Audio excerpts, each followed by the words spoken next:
Hello बच्चों, मैं प्रदीप शोकन आप सभी का स्वागत करता हूं आपके अपने YouTube चैनल PS स्टडी मंत्रा में। आई होप आप सब अच्छे होंगे।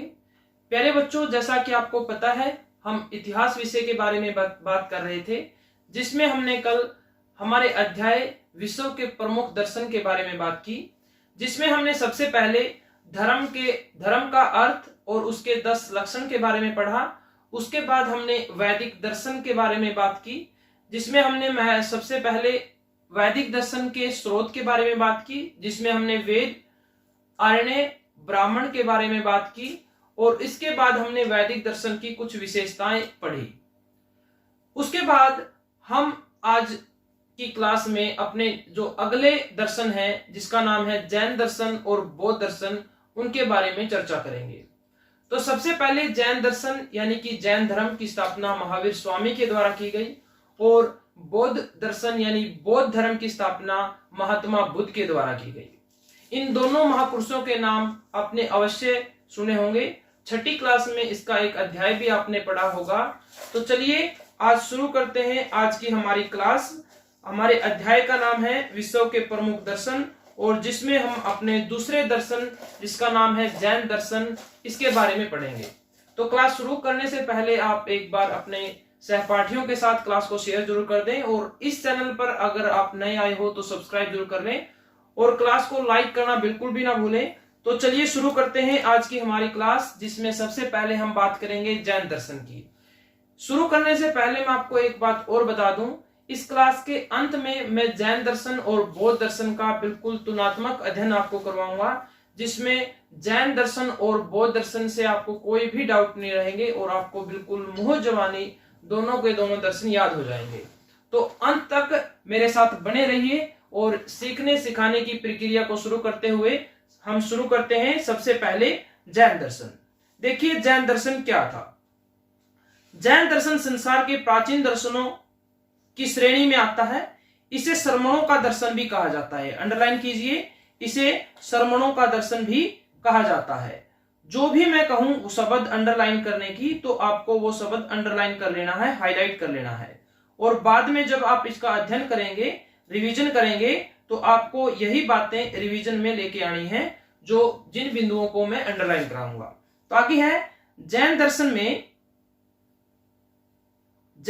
में 24 तीर्थकर हुए। जो जैन धर्म था उसमें 24 तीर्थकर हुए, जिसमें सबसे पहले तीर्थकर माने गए हैं ऋषभदेव, और 24वें तीर्थकर माने गए हैं महावीर स्वामी, और महावीर स्वामी को ही बौद्ध धर्म का वास्तविक संस्थापक माना जाता है। और 23वें तीर्थकर माने जाते हैं पार्श्वनाथ। तो ये पार्श्वनाथ, इनको साइड में लिख लीजिए। देखिए जिनमें सबसे पहले हैं ऋषभदेव, हाईलाइट कर लीजिए, सबसे पहले है ऋषभदेव, और अंतिम यानी 24वें है महावीर स्वामी, 23वें और इसके साथ में लिख लीजिए पार्श्वनाथ। उसके बाद वेदों में भी प्रथम तीर्थकर ऋषभ देव का ही उल्लेख मिलता है। वेद जो हमने कल बात की थी, तो उसमें भी ऐसा माना गया है कि ऋषभ देव पहले तीर्थकर थे। उनके द्वारा ही सबसे पहले जैन दर्शन का प्रादुर्भाव हुआ, यानी शुरुआत हुई। इन्हें ही जैन दर्शन का संस्थापक और प्रवर्तक माना जाता है। किसे? ऋषभ देव को। लेकिन 24वें तीर्थकर भगवान महावीर स्वामी ने 6ठी शताब्दी ईसा पूर्व ऋषभ देव की विचारधारा की पुनरावृत्ति की, जिस वजह से इन्हें जैन दर्शन का यानी जैन धर्म का वास्तविक संस्थापक माना जाता है। तीर्थकर भगवान महावीर ने 6ठी शताब्दी ईसा पूर्व ऋषभ देव की विचारधारा की पुनरावृत्ति की। तो आज सबसे पहले हम पढ़ेंगे महावीर स्वामी के बारे में। तो इसके जीवन के बारे में हम सबसे पहले बात करेंगे। तो 24वें तीर्थकर महावीर स्वामी, जिनका जन्म 599 BC ईसा पूर्व कहां पर? वैशाली गणतंत्र बिहार के कुंडग्राम में हुआ। कहां पर हुआ? कुंडग्राम में, 599 ईस्वी पूर्व में। इनके पिता का नाम अंडरलाइन सिद्धार्थ। क्या था इनके पिता का नाम? सिद्धार्थ। और इनका जो कुल था वो था घात्रिक इनका कुल था के सरदार, तथा माता का नाम त्रिशला थी, जो लिच्छवी राजा चेतक की बहन थी। किसकी बहन थी ये? लिच्छवी राजा चेतक की बहन। अगर आपने 6ठी क्लास में महाजन पद पढ़े हुए हो कि छठी शताब्दी ईसा पूर्व उस समय 16 महाजनपद हुए, जिनमें सबसे शक्तिशाली था मगध। और उसी मगध पर फिर कुछ महान वंश आए जिन्होंने शासन किया, जैसे हर्यक वंश, और इसके अलावा भी बहुत सारे वंशों ने उस पर शासन किया। उसके बारे में हम अलग क्लास में चर्चा करेंगे। तो उसी समय की ये बात हो रही है। इन्हीं 16 महाजनपदों में से एक था लिच्छवी। तो लिच्छवी के राजा थे चेतक, उसकी बहन थी त्रिशला, जो महावीर स्वामी थी, उनकी माँ थी। तो त्रिशला उसकी माता का नाम, पिता का नाम सिद्धार्थ, जन्म हुआ कुंडग्राम में। महावीर के बचपन का नाम था वर्धमान, अंडरलाइन कीजिए, वर्धमान। बचपन में ही वे बहुत ही वीर स्वभाव के थे, इसलिए इनका नाम महावीर पड़ा। महावीर नाम कैसे पड़ा इनका? इन्होंने अपने मित्र गणों की एक हाथी से जान बचाई, जिसकी वजह से यानी जिसके बाद इनको महावीर के नाम से पुकारा जाने लगा। महावीर स्वामी राज परिवार से संबंधित थे। 30 वर्ष की अवस्था में यानी 30 वर्ष की आयु में, अंडरलाइन, वे राजसी वैभव और सारे सुख छोड़कर ज्ञान की खोज में निकल पड़े। यानी 30 वर्ष की आयु में उन्होंने अपने ग्रह त्याग कर दिया, घर का त्याग कर दिया, और जंगल में एक साल वृक्ष, अंडरलाइन कीजिए, साल वृक्ष के नीचे बैठकर एवं भोजन पानी के बिना वर्षों तक तपस्यारत रहकर सच्चे ज्ञान की प्राप्ति की। उसके बाद जैन दर्शन की उत्पत्ति, यानी कि जैन दर्शन की उत्पत्ति कैसे हुई? देखिए, जैन उन्हें कहते हैं जो जिन के अनुयायी हो, जो जिन के अनुयायी हो, अनुयायी यानी फॉलोवर्स हो। जिन शब्द की उत्पत्ति जी धातु से हुई है। किससे? जिन शब्द है वो जी धातु, संस्कृत की जो जी धातु है उससे बना है, जिसका अर्थ होता है जीतना। किससे जीतना? इंद्रियों को जीतना। यानी कि महावीर स्वामी ने अपनी इंद्रियों को जीत लिया था, जिस वजह से इसको जैन दर्शन या जैन धर्म भी कहा गया। जैन दर्शन के त्रिरत्न, महावीर स्वामी ने जैन दर्शन में त्रिरत्न बताए, त्रिरत्न दिए। देखिए वो कौन से थे? मोक्ष प्राप्ति यानी मुक्ति पाने के लिए संसार की मोह माया और इंद्रियों पर विजय प्राप्त कर मोक्ष प्राप्त करना ही धर्म का एकमात्र उद्देश्य है। धर्म को आपको पता होगा, कल हमने पढ़ा था कि धर्म के क्या क्या अर्थ हैं वैदिक दर्शन के अनुसार। मोक्ष प्राप्ति के लिए महावीर स्वामी ने 3 उपाय बताए। कौन से बताए? 3 उपाय, जिन्हें त्रिरत्न कहा गया। तो हाईलाइट कर लीजिए इस लाइन को। महावीर स्वामी ने 3 उपाय बताए हैं मोक्ष प्राप्ति के, जो त्रिरत्न कहलाए। वहीं महात्मा बुद्ध 8 मार्ग देंगे मोक्ष की प्राप्ति के लिए। तो ये 3 जो कौन कौन से थे? सबसे पहले है सम्यक दर्शन, सम्यक ज्ञान और एक है सम्यक आचरण। सम्यक दर्शन का क्या मतलब होता है? सत्य तथा तीर्थकरों में पूरी आस्था और विश्वास रखना, यानी सत्य में पूरा पूरा विश्वास रखना। ठीक है, तो ये सत्य सम्यक दर्शन। दूसरा है सम्यक ज्ञान। सम्यक ज्ञान का अर्थ है संदेह रहित वास्तविक ज्ञान, जिस पर कोई डाउट ना हो, ऐसा ज्ञान, रियल में जो ज्ञान है। सच्चे व पूर्ण ज्ञान की प्राप्ति के लिए सभी मनुष्यों को तीर्थकरों के उपदेशों का अध्ययन और अनुसरण करना होगा। और कितने तीर्थकर हुए? 24वें। पहले तीर्थकर हुए ऋषभदेव, 24वें हुए महावीर स्वामी, जिन्हें जैन धर्म का वास्तविक संस्थापक माना जाता है। और 23वें हुए पार्श्वनाथ, 23वें हुए पार्श्वनाथ। तो इन तीनों के नाम आपको याद रखने हैं। उसके बाद तीसरा जो रत्न था वो था सम्यक आचरण। मनुष्य अपनी इंद्रियों को वश में करके ही सत्य का ज्ञान प्राप्त कर सकता है। अतः इंद्रियों पर संयम करके सुख दुख के समभाव रखना ही सम्यक चरित्र है। यानी कि सम्यक आचरण क्या होता है? अपनी इंद्रियों को काबू में करके ज्ञान प्राप्त करना। तो ये त्रिरत्न है, यानी 3 रास्ते हैं जिनको अपनाकर महावीर स्वामी के अनुसार मोक्ष की प्राप्ति की जा सकती है। उसके बाद महावीर स्वामी ने जैन दर्शन में 5 महाव्रत बताए। वो 5 महाव्रत थे अहिंसा, अमृष्या, अस्तेय और इसके बाद अपरिग्रह और ब्रह्मचर्य। तो एक एक करके इनके बारे में बात करते हैं। देखिए, जैन दर्शन के 5 महाव्रत। मोक्ष प्राप्ति के 3 साधनों का पालन, 3 साधन त्रिरत्न पालन करने के लिए जैन दर्शन में गृहस्थ लोगों को, यानी जो गृहस्थी का जीवन जी रहे हैं, वैवाहिक जीवन जी रहे हैं, लोगों को 5 महाव्रतों का पालन करने को कहा। वे थे अहिंसा, अमृष्या, अस्तेय, अपरिग्रह महावीर स्वामी ने इन चारों उपायों में पांचवा ब्रह्मचर्य जोड़कर इन्हें त्रिरत्न की प्राप्ति का साधन बताया। त्रिरत्न की यानी कि यहां से क्वेश्चन क्या बनेगा कि महावीर स्वामी ने कौन सा महाव्रत जोड़ा था, तो पांचवा जो महाव्रत था वो महावीर स्वामी ने जोड़ा था जैन दर्शन में, ब्रह्मचर्य। इससे पहले थे अहिंसा, अमृष्या, अस्तेय, अपरिग्रह। सभी के सभी ऐसे बनते हैं ऐसे अहिंसा, ऐसे अमृष्या, ऐसे अस्तेय और ऐसे ही अपरिग्रह। और पांचवा महावीर स्वामी ने जोड़ा ब्रह्मचर्य। इसके बाद सबसे पहले हम बात करेंगे अहिंसा के बारे में। अहिंसा क्या? अहिंसा महावीर व जैन दर्शन के सिद्धांतों का मूल मंत्र है। मन, कर्म, वचन तीनों से किसी के प्रति हिंसा की भावना न रखना वास्तविक अहिंसा है। यह नहीं कि अहिंसा का मतलब है कि हाथापाई ही न करें। इसके अलावा महावीर स्वामी कहते हैं कि मन और कर्म से भी हमें किसी के साथ हिंसा नहीं करनी चाहिए, यानी मन में भी किसी के प्रति मैल या ईर्ष्या या घृणा या क्रोध नहीं रखना चाहिए। उसके बाद अमृष्या। महावीर स्वामी के अनुसार प्रत्येक व्यक्ति को प्रत्येक परिस्थिति में सत्य बोलना चाहिए। अमृष्य यानी कि सत्य बोलना चाहिए। भयभीत होने पर भी असत्य न कहें तथा हंसी मजाक में भी असत्य न बोले, हमेशा सत्य बोले। ठीक है, तो ये हो गया अमृष्य। अस्तेय, अस्तेय का अर्थ होता है चोरी न करना। अस्तेय मतलब चोरी न करना। यह शब्द कल भी आया था वैदिक दर्शन में। अर्थात बिना अनुमति के किसी दूसरे व्यक्ति की कोई वस्तु नहीं लेनी चाहिए और न ही उसकी इच्छा करनी चाहिए।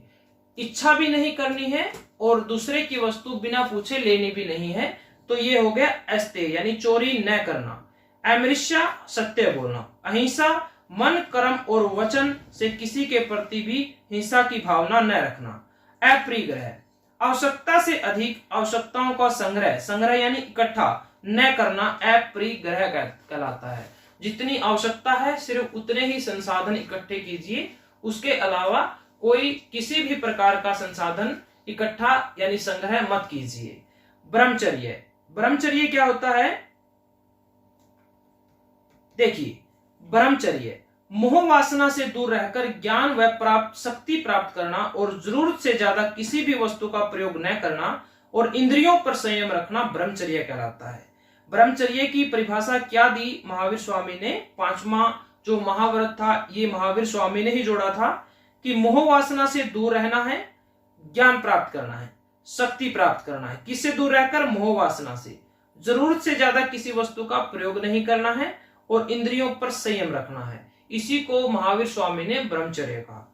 आगे महावीर स्वामी द्वारा जो स्थापित तो जैन धर्म है उसके आगे दो गुट बन गए, दो समुदाय बन गए। एक था दिगंबर और एक था श्वेतांबर। एक था दिगंबर और एक था श्वेतांबर। इनमें क्या फर्क था? इनकी विचारधारा में फर्क था, यानी कि कुछ इनमें से एक बदलाव चाहता था जैन धर्म में और दूसरा था जो महावीर स्वामी के जो नियम जो सिद्धांत उन्होंने दिए थे उन्हीं के अनुसार चलना चाहता था।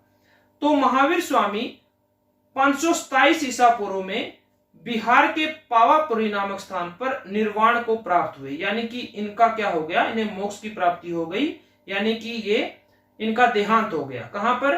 पावापुरी में, बिहार में। और कब? 527 बीसी में, ईसा पूर्व में।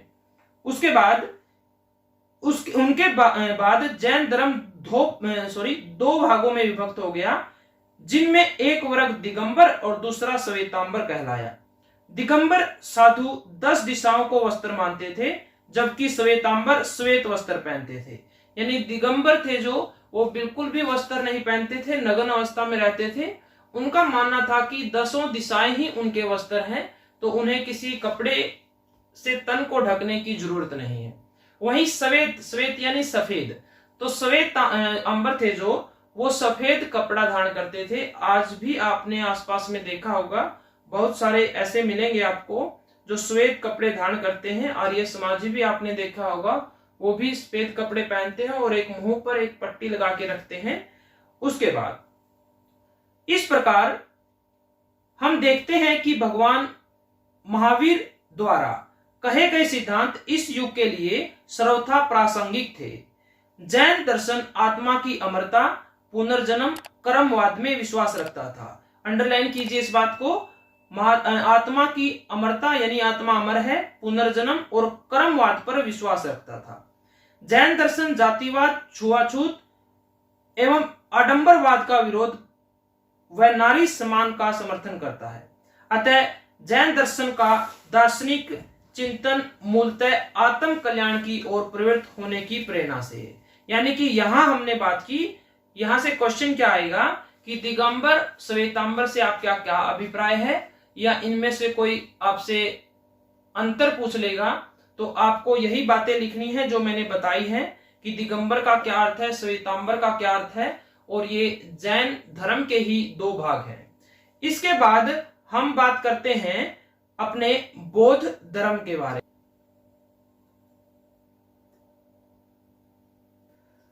तो जैन दर्शन के बाद हम बात करते हैं बौद्ध दर्शन की यानी बौद्ध धर्म की। तो बौद्ध धर्म की स्थापना महात्मा बुद्ध ने की। सबसे पहले हम महात्मा बुद्ध के बारे में जानेंगे और इस दर्शन के बारे में जानेंगे।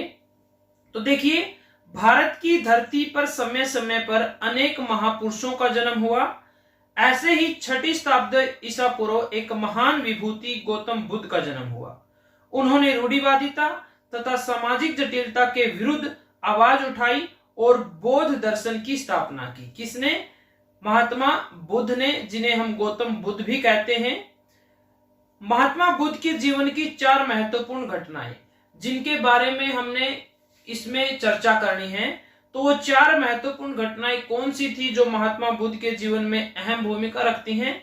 तो सबसे पहले वो थी महाभिनिष्क्रमण, दूसरी थी संबोधि, तीसरी धर्म चक्कर परिवर्तन और चौथी थी महापरिनिर्वाण। तो एक एक करके इन सभी के बारे में हम बात करेंगे। इससे पहले हम महात्मा बुद्ध के कुछ जीवन के बारे में बात करेंगे कि इनका जन्म कब, कहां हुआ, इनके माता पिता का क्या नाम था, इनकी पत्नी, इनके बच्चों का क्या नाम था। तो महात्मा बुद्ध का जन्म 563 ईस्वी पूर्व में शाक्य गणराज्य की तत्कालीन राजधानी कपिलवस्तु के निकट लुम्बिनी में हुआ। कहां पर हुआ महात्मा बुद्ध का जन्म? लुम्बिनी में। इनके पिता सुदोधन, पिता का नाम सुदोधन, किस गण से थे, किस कुल से थे? शाक्य कुल के मुखिया थे। इनकी माता का नाम था महादेवी और इनके बचपन का नाम था सिद्धार्थ।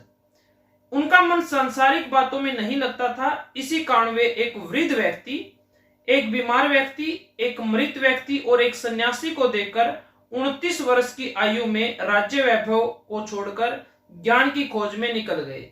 यानी कि 29 वर्ष की आयु में इन्होंने अपना गृह त्याग कर दिया, घर को छोड़कर ये सन्यास के लिए चल पड़े।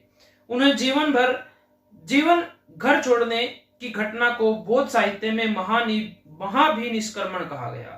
तो अंडरलाइन कर लीजिए, महाभिनिष्क्रमण क्या होता है? महात्मा बुद्ध का घर छोड़ने की जो घटना थी उसको महाभिनिष्क्रमण कहा जाता है।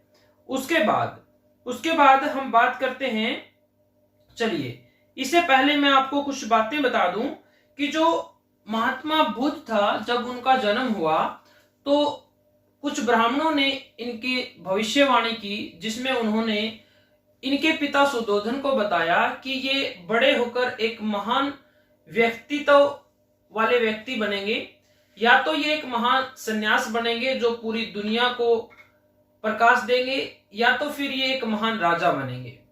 ऐसी बातें सुनकर इनके पिता सुदोधन काफी चिंतित हो गए कि कहीं महात्मा बुद्ध बड़े होकर सन्यासी न बन जाए।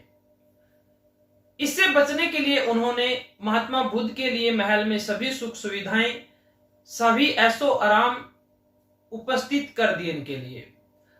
धीरे धीरे इनका जीवन बीतने लगा और इनको सभी सुख सुविधाएं दी गई। फिर इनका विवाह कर दिया गया। विवाह करने के बाद इनका एक पुत्र हुआ जिसका नाम राहुल था।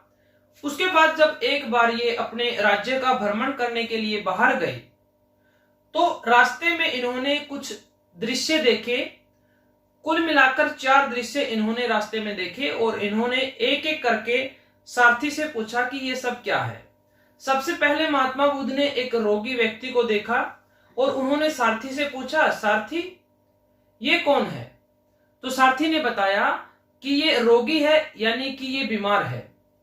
जीवन में कभी ना कभी हर कोई व्यक्ति बीमार होता ही है, उसे बीमारी का कष्ट सहना ही पड़ता है। जब थोड़ी सी आगे गए तो उन्होंने एक वृद्ध व्यक्ति को देखा जो काफी तंग महसूस कर रहा था। तो सारथी से फिर पूछा महात्मा बुद्ध ने कि ये कौन है। तो सारथी ने बताया कि जिस प्रकार हम जन्म लेते हैं, हमारी आयु धीरे धीरे बढ़ती रहती है और एक समय आता है कि हम वृद्ध अवस्था में चले जाते हैं और वृद्ध अवस्था में जो कष्ट होते हैं वो हमें सहने ही पड़ते हैं, उसके बाद हमारी मृत्यु हो जाती है। थोड़ी सी देर आगे जाने के बाद उन्हें एक मृत व्यक्ति, यानी कि कोई व्यक्ति की डेड बॉडी थी, वो जा रही थी, उसको लेकर लोग जा रहे थे। तो महात्मा बुद्ध ने फिर पूछा सारथी से कि सारथी ये क्या हो रहा है, ये कौन है जिसे लोग लेटाकर ले जा रहे हैं। तो सारथी ने बताया कि सर महात्मा बुद्ध जी, ये मृत व्यक्ति हैं जो इस संसार में जन्म लेता है, कभी ना कभी उसकी मृत्यु अवश्य होती है। तो ऐसे ऐसे दृश्य देखकर महात्मा बुद्ध चिंतित हो गए और उनके मन काफी विचलित हो गया। थोड़ी सी दूर जाने के बाद उन्होंने एक सन्यासी को देखा जो भगवान की भक्ति में लीन था और काफी प्रसन्न, काफी खुश महसूस कर दिखाई दे रहा था। तो महात्मा बुद्ध ने फिर पूछा सारथी से कि सारथी ये व्यक्ति कौन है जो बिल्कुल खुश दिखाई दे रहा है। तो सारथी ने बताया कि ये सन्यासी है, ये सभी सांसारिक मोह माया को त्याग कर भगवान की भक्ति में लीन है और इसीलिए इसे किसी भी प्रकार का, किसी वस्तु का कोई मोह नहीं है और ये हमेशा खुश रहता है भगवान की भक्ति में। तो तभी से महात्मा बुद्ध का दिमाग सटका और 29 वर्ष की आयु में रात के समय बिना किसी को बताए अपना घर छोड़कर चला गया। किसके लिए? ज्ञान की प्राप्ति के लिए। तो ज्ञान की प्राप्ति के लिए जो इन्होंने घर छोड़ा, तो घर छोड़ने की जो घटना थी उसको कहा गया महाभिनिष्क्रमण, जो महात्मा बुद्ध के जीवन की पहली घटना थी, महाभिनिष्क्रमण। उसके बाद क्या हुआ, ये जंगल गए और इन्हें रास्ते में कुछ मित्रगण मिले जिनके साथ बैठकर इन्होंने तपस्या भी की। कई जगह इन्होंने ज्ञान प्राप्ति करने की, गुरु बनाकर किसी को ज्ञान प्राप्ति करने का प्रयास भी किया, लेकिन इन्हें संतुष्टि नहीं मिली। काफी वर्षों तक इन्होंने तपस्या की, जिसमें इसके जो साथी थे वो इसको साथ में छोड़कर चले गए। लेकिन फिर क्या हुआ, फिर उसके आगे की हम बात करते हैं। देखिए, महाभिनिष्क्रमण के उपरांत उन्होंने कई वर्षों तक सन्यासी जीवन व्यतीत किया। सबसे पहले वे आलार कलाम तपस्वी, अंडरलाइन करना, आलार कलाम तपस्वी के पास ज्ञानार्जन करने हेतु गए, किंतु वहां उन्हें उनकी जिज्ञासा शांत नहीं हुई। इसके बाद वे राजगृह के ब्राह्मण आचार्य उद्रक, किसके पास? आचार्य उद्रक और रामपूत के पास गए, किंतु इनसे भी उनकी ज्ञान की जो पिपासा, जो जिज्ञासा थी वो शांत नहीं हो सकी। तब सिद्धार्थ वहां से उरुवेला वन में पहुंचे। कौन से वन में? उरुवेला वन में। और अपने 5 साथियों के साथ उरुवेला के पास निरंजना नदी, अंडरलाइन करना, निरंजना नदी के तट पर कठोर तपस्या करने लगे। फिर भी वे संतुष्ट नहीं हुए। इस समय उनके वे 5 साथी उन्हें छोड़कर चले गए, लेकिन वे विचलित नहीं हुए। अब उन्होंने ध्यान लगाने का निश्चय किया और वहीं पर एक पीपल के वृक्ष के नीचे ध्यान लगाकर बैठ गए। 7 दिन के तक ध्यान लगाने के पश्चात वैशाख महीने की पूर्णिमा को, अंडरलाइन करना, वैशाख महीने की पूर्णिमा के दिन उन्हें आत्मबोध हुआ और तभी से वे बुद्ध कहलाए, यानी उन्हें ज्ञान की प्राप्ति हुई और तभी से उन्हें बुद्ध के नाम से जाने लगा। जिस वृक्ष के नीचे बैठकर उन्हें ज्ञान की प्राप्त हुआ वह वृक्ष बोधि वृक्ष कहलाया। वो वृक्ष था पीपल का वृक्ष, जिसके नीचे महात्मा बुद्ध को ज्ञान की प्राप्ति हुई, जिसे बोधि वृक्ष कहा गया। इसी बोधि वृक्ष को एक गौड़ प्रदेश का राजा हर्षवर्धन के समय में इस बोधि वृक्ष को, जिस गौड़ प्रदेश के शासक का नाम था संसाक, उसी संसाक ने इस बोधि वृक्ष को कटवा दिया, नाम से प्रसिद्ध हुआ तथा उस समय का नाम बोध गया पड़ गया। इसका क्या नाम पड़ गया? बोध गया, जो बिहार राज्य में, यानी कि महात्मा बुद्ध को ज्ञान की प्राप्ति कहां हुई? तो बिहार के गया में। ठीक है, तो जीवन की इस घटना को ही क्या कहते हैं? संबोधि, यानी उसे ज्ञान की प्राप्ति होना, इस घटना को संबोधि कहा गया। उसके बाद ज्ञान प्राप्ति के बाद महात्मा बुद्ध ने अपना पहला उपदेश सारनाथ में दिया। किसमें? सारनाथ में। किसको? 5 साथियों को, वही साथी जो इनको साथ में अकेला छोड़कर चले गए थे। 5 साथियों सहित तपसु और मलिक नाम के 2 बंजारों को और अन्य लोगों को दिया। इसे ही बौद्ध ग्रंथों में धर्म चक्कर प्रवर्तन कहा जाता है। यानी कि घर को त्याग कर जाना महाभिनिष्क्रमण, पीपल के पेड़ के नीचे गया में ज्ञान की प्राप्ति होना संबोधि, और पहला उपदेश देना उसको कहते हैं धर्म चक्कर प्रवर्तन। और अंत में 45 वर्ष तक उपदेश देने के बाद 80 वर्ष की आयु में 483 ईसा पूर्व गोरखपुर के समीप कुशीनगर में इनकी नामक स्थान पर गौतम बुद्ध ने अपना शरीर त्याग दिया, और इनका अपने शरीर त्यागने की प्रोसेस को कहा गया महापरिनिर्वाण। तो ये चारों शब्दों की परिभाषाएं हमने एक एक करके बात की। उसके बाद गौतम बुद्ध के अनुयायी 2 भागों में विभाजित हो गए। इनके देहांत के बाद 2 भागों में बट गए, जिस प्रकार जैन धर्म बटा था दिगंबर और श्वेतांबर। ये भी 2 भागों में बट गया, एक हीनयान और एक महायान, एक भिक्षुक और दूसरे उपासक। भिक्षुक बौद्ध दर्शन के प्रचार के लिए सन्यासी जीवन व्यतीत करते थे। उपासक गृहस्थ दर्शन में रहते हुए भी बौद्ध धर्म को मानते थे। यानी गृहस्थ जीवन जीते हुए बौद्ध धर्म को मानने वाले उपासक और बिल्कुल सन्यासी बनकर बौद्ध धर्म को मानने वाले भिक्षु कहलाए। महावीर स्वामी की तरह ही महात्मा बुद्ध भी मानवता के शिक्षक थे। उन्होंने अपने उपदेशों में से दुखों से पीड़ित लोगों को मुक्त कर सत शांति प्राप्त करने का मार्ग बताया, और इन्होंने 4 आर्य सत्य दिए। 4 आर्य सत्य क्या थे जो काफी महत्वपूर्ण है अपने आप में? सबसे पहले दुख। संसार में जन्म मरण, जन्म मृत्यु, संयोग वियोग यानी मिलना बिछुड़ना, लाभ हानि, सभी दुख ही दुख है।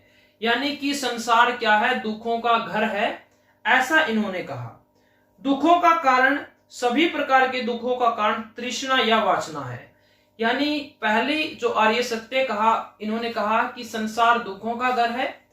दूसरा, इन दुखों का कारण हमारी इच्छाएं हैं। और तीसरा, दुख निरोध यानी तृष्णा के निवारण से या लालसा के संयम से दुख का निराकार हो सकता है।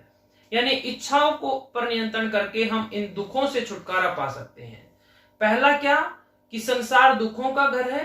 दूसरा, इन दुखों का कारण हमारी इच्छाएं हैं। और तीसरा, इन इच्छाओं पर नियंत्रण करके हम इन दुखों से छुटकारा पा सकते हैं। और जो चौथा आर्य सत्य था वो था दुखों पर विजय प्राप्त करने का मार्ग, और वह है अष्टमार्ग। तो इन्होंने अष्टमार्ग बताया। जिस प्रकार महावीर स्वामी ने त्रिरत्न और 5 महाव्रत बताए थे, तो इन्होंने अष्टमार्ग दिया। अष्टमार्ग में इन्होंने क्या कहा? गौतम बुद्ध ने कहा कि निर्वाण अथवा मोक्ष प्राप्ति के लिए तृष्णा यानी इच्छा को मिटा देना चाहिए, और इसके लिए मनुष्य को अष्टमार्ग का अनुसरण करने की सलाह दी। अष्टमार्ग के 8 उपाय निम्नलिखित हैं। पहला, सम्यक दृष्टि यानी कि सत्य असत्य पाप पुण्य आदि में भेद करने से ही 4 आर्य सत्यों में विश्वास पैदा हो सकता है। दूसरा, सम्यक संकल्प यानी तृष्णा इच्छा से दूर रहने, मानसिक और नैतिक विकास का संकल्प लेना। सम्यक वाणी हमेशा सत्य और मीठी वाली बोलना। सम्यक कर्म हमेशा सच्चे और अच्छे कर्म करना। सम्यक जीविका अपनी आजीविका के लिए पवित्र तरीके अपनाना। सम्यक प्रयास अपने को अच्छा बनाने का प्रयास करना और शरीर को अच्छे कार्य में लगाने के लिए उचित परिश्रम करना। सम्यक स्मृति अपनी गलतियों को हमेशा याद रखकर विवेक और सावधानी से कर्म करने का प्रयास करना। और अंतिम है सम्यक समाधि, मन को एकाग्र करने के लिए ध्यान लगाना। तो ये अष्टमार्ग दिए, 8 मार्ग बताए मोक्ष की प्राप्ति के लिए। अपनी इच्छाओं पर कंट्रोल करके हम अष्टमार्ग पर चलकर मोक्ष की प्राप्ति कर सकते हैं। उसके बाद हम बात करते हैं हीनयान और महायान। द्वितीय बौद्ध संगीति यानी जो बौद्ध धर्म की बुद्ध की देहांत के बाद जो दूसरी बैठक हुई का बौद्ध दर्शन के 2 भागों में विभाजित हो गया। तो दूसरी बौद्ध संगीति में बौद्ध दर्शन 2 भागों में, कौन सी में? दूसरी में। हीनयान और महायान। हीनयान मानने वालों का मत था कि जो नियम एक बार बन गए हैं उनमें कोई परिवर्तन नहीं होना चाहिए। यानी हीनयान क्या कहता था कि किसी प्रकार का कोई नियमों में परिवर्तन न हो, जबकि महायान समर्थक इस बात में पक्ष में था कि समय के साथ परिवर्तन होना चाहिए। तो इनमें अंतर आपसे पूछ सकता है। हीनयान परिवर्तन के पक्ष में नहीं था, महायान परिवर्तन के पक्ष में था। हीनयान बुद्ध की शिक्षाओं का कट्टरता से पालन करता था, यानी कि जो महात्मा बुद्ध ने बता दिया, कह दिया, वही सत्य है, बाकी कुछ नहीं। तो कट्टरता, काफी कट्टर थे हीनयान महात्मा बुद्ध के नियमों का पालन करने में। वही महायान बुद्ध को ईश्वर के रूप मानकर उनकी उपासना पर बल देते थे। तो ये दो अंतर हुए बौद्ध धर्म के दो शाखाओं में, हीनयान और महायान। दूसरी बौद्ध संगीति में इनका विभाजन हुआ, हीनयान महायान। हीनयान परिवर्तन पसंद नहीं करते थे, महायान परिवर्तन पसंद करते थे।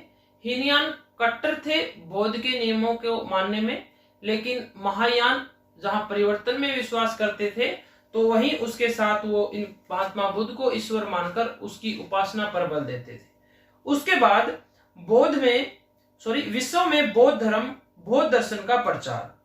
बौद्ध दर्शन का विकास 6ठी शताब्दी ईस्वी पूर्व से प्रारंभ होकर सम्राट अशोक, जो मौर्य वंश का सबसे महान शासक था, के शासन काल तक राज दर्शन के रूप में होता रहा।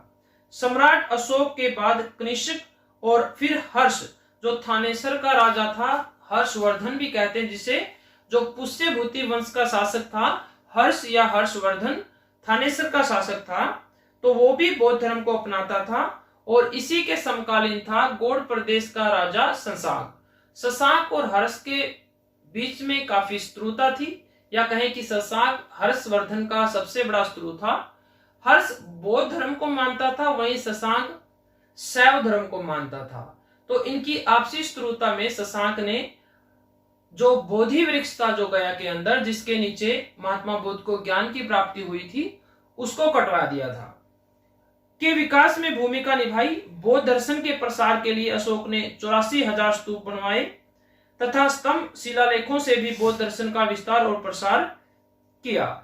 यह धर्म समस्त भारत में ही नहीं अपितु चीन, जापान, श्याम यानी थाईलैंड, श्रीलंका में अशोक ने अपने पुत्र महेंद्र और पुत्री संघमित्रा को बौद्ध धर्म के प्रचार के लिए भेजा था। अफगानिस्तान, सिंगापुर, एशिया के पश्चिम देशों तक फैला। बाद में भारत में बौद्ध दर्शन लुप्त प्राय हो गया और इसके कई कारण रहे, जो इस प्रकार हैं। जो पहला कारण है वो है आंतरिक कारण और दूसरा बाह्य कारण।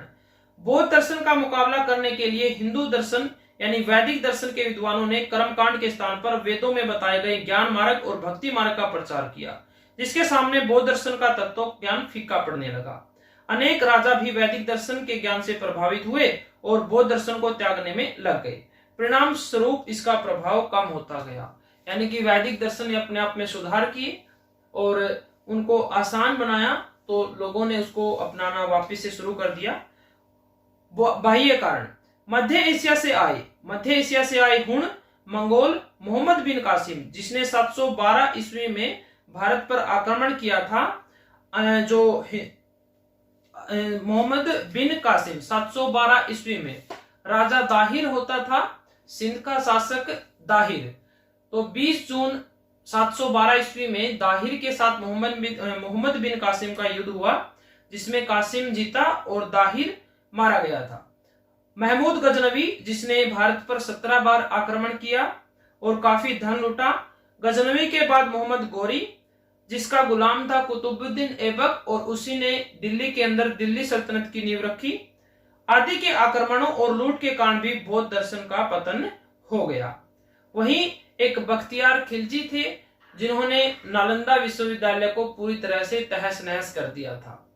तो इतिहास में काफी कुछ सीखने को मिलता है अगर आप ध्यान से और रुचि लेकर इसको पढ़ने का प्रयास करेंगे। तो इस प्रकार हम देखते हैं कि आज भी विश्व के अनेक देशों में बौद्ध दर्शन के अनुयायी यानी फॉलोअर्स हैं, इसको मानने वाले हैं।